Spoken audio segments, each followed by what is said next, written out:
What are the most important things you need to know before buying a car in 2023? That's what we're going to find out. Welcome to Car Corner, where we help you, the consumer, master the process of car buying and car ownership. For this video, I'm going to go through 5 extremely important areas of the car buying process that you need to know before you buy anything in 2023. This will include everything from buying new versus used, how to shop and review a dealer quote, and how to deal with your trade-in car or your lease buyout. Basically all the important stuff that you need to know. So if you enjoy and get value out of this video, make sure to subscribe to my channel. I post 2 videos a week, always straight to the point, valuable car buying advice designed to help you, the consumer. And a huge thanks to OMVIC, Ontario's vehicle sales regulator, for sponsoring a portion of this video. So let's start this video off with the first important thing that you need to know, which is the difference in cost between buying a new versus a used car. Now, many consumers still automatically think that readily available cars, whether they are new cars that have been sitting on the dealer lot, demos, or lightly used cars, will save you a lot of money versus just buying the equivalent car brand new. Now, certainly there are some good used car deals to be had, but because of the continuing trend of very long waiting periods on a lot of really high demand popular brand new cars, including a lot of compact cars and SUVs, hybrids and plug-in hybrids, you often find dealerships charging huge premiums when they have these cars right on their lot, whether it's a demo or a lightly used car. Let's look at an example of a really popular car model to see exactly what I'm talking about. Say you want to buy a Toyota RAV4 hybrid. Well, a brand new RAV4 hybrid XLE all-wheel drive has an MSRP of $37,550 Canadian plus fees and taxes. The only issue with this is that ordering a brand new RAV4 hybrid comes with a very long waiting period. Where I'm located, you could be waiting around 8 to 12 months at the time of this recording. And the result of that is that many dealers are going to charge a huge premium in order for you to get one right away, whether they are a demo or an equivalent lightly used car. Like for example this dealer that's charging nearly $50,000 for a 2021 RAV4 Hybrid XLE, and they're even calling this a Boxing Day sale in the title,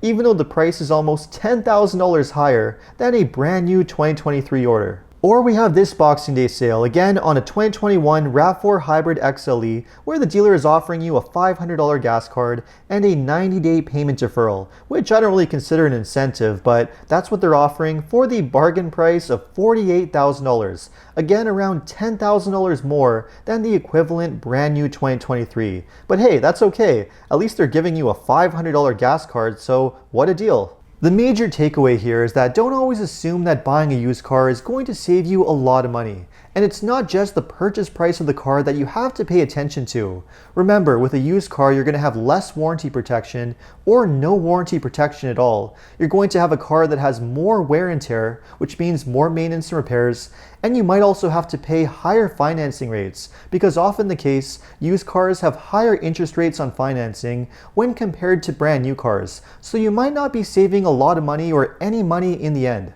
Which is why, if you're okay with the waiting period, ordering a brand new car might be the best way to get the best overall deal and save the most money in the long run. But if you can't afford to wait for a new car, or you just need to buy something that's a lot cheaper, then a used car might make more sense. You just have to take your time to shop around and make sure that you're getting a really fair deal. In my mind, a used car makes the most sense when these 4 conditions are met.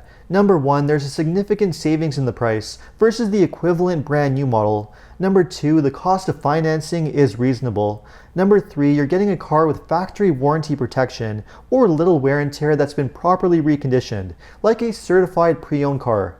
And number 4, you're getting a car with a clean history, with no significant accidents, and documented service history too. Now, one thing you do need to watch out for is a deal that looks too good to be true, because you might be faced with a curbsider. In Ontario, all dealerships need to be registered with OMVIC, Ontario's vehicle sales regulator, and are bound by certain rules and regulations. Curbsiders, however, are individuals that pose as private sellers, but they're in the business of buying and selling vehicles without a professional license, which is illegal in Ontario. The danger here is that they often misrepresent themselves and the vehicles that they're selling salvage vehicles to unsuspecting customers, concealing accident history, hiding repairs, or even tampering or rolling back the odometer. And of course, they're selling these vehicles in order to make a huge profit. And the worst part is that when you buy a car from a curbsider, your options in terms of consumer protection are really limited. You're really only protected when you buy from an OMVIC registered dealer. Which is why you need to know how to spot a curbsider. Watch out for ads that look too good to be true. If the price is way below market value, well, that's a major red flag. And if it's a private seller, make sure that the ownership of the vehicle matches the seller's identification and that they're not selling multiple vehicles online. And any seller who doesn't allow you to take the car to a mechanic for an inspection or doesn't allow you to get a history report on the car, again, that's another major red flag. To learn more about curbsiders and OMVIC and how you can report a curbsider, just check out the information in the description box below. So let's move on to the next important thing that you need to be aware of when shopping for a car, which is how to obtain and review different dealer quotes. Once you've decided what kind of car you want to buy, you now need to shop around and obtain quotes from different dealerships in your area so that you know exactly what the out-the-door price is going to be. Don't always assume that the dealership closest to your location is going to necessarily give you the best deal or even a fair price. You need to shop around because every single dealership is a little bit different. They all have different fees and products that they charge for, so you could get a different price for the exact same car. And remember, any dealership that's not being transparent with you and refuses to give you a price quote by email ahead of time is not being professional, and that might be a red flag for a dealer that you don't want to deal with. Once you have your quotes, it's time to review the price breakdown and the final out-the-door price. And once you've chosen the dealer that's giving you the best price with the least number of fees and add-ons, you can also try negotiating the price further with the dealer to see if you can get an even better deal. Ultimately though, at the very least, if you're shopping for a new car, you want to try to get the car for MSRP,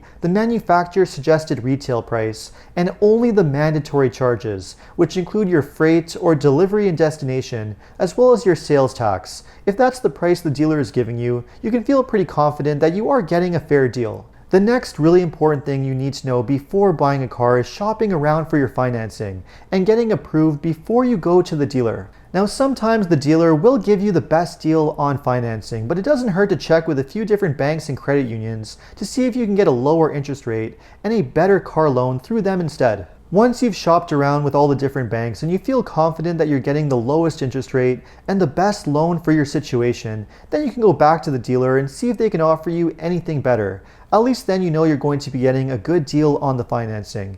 And at that point you can discuss all of your different payment options and what types of terms you want to go with. Which brings us to the next really important thing you need to know before buying a car, which is how to deal with your trade-in car or your lease return if you happen to have one. Trade-in cars or lease returns can be another way that dealers can make a lot of extra money on the deal. So you want to make sure that you're getting a really fair price for your trade-in car, or if you have a lease return, you're getting the equity that you deserve. The way you do this is by doing a little bit of research online and taking advantage of instant cash offer tools on popular websites like AutoTrader, Kelley Blue Book, Car Gurus, and a few other websites like this. An instant cash offer is a real-life, real offer from a dealership, so you know exactly what other dealers are willing to pay for your car. And once you have this information and your instant cash offer, you can now go back to the dealership you're buying your new car from and use this information in order to negotiate a really fair price. If the dealer is offering you a very similar amount to the very best instant cash offer that you received online, then at least you know that the dealer is offering you a fair amount for your trade-in car.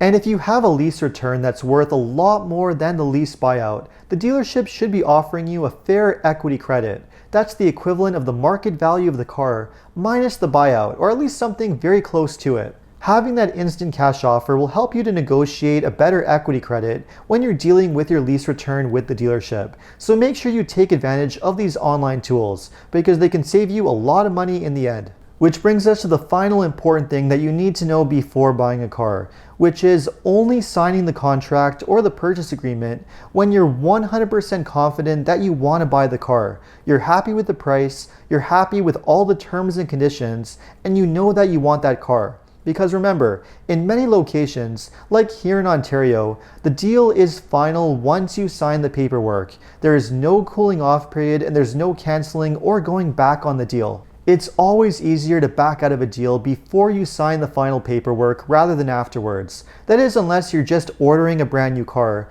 and only making a deposit with an order form, which is not the same as signing a final purchase agreement. Say, for example, you're ordering a new car that has a 6-month waiting period, and during that 6 months, your order gets changed over from a 2023 model because production has ended to a new 2024 model that has a new price increase. Well, you might have to factor in that potential price increase at the time of your order because the price of the car that you might receive in the end might not be the price that you were expecting initially.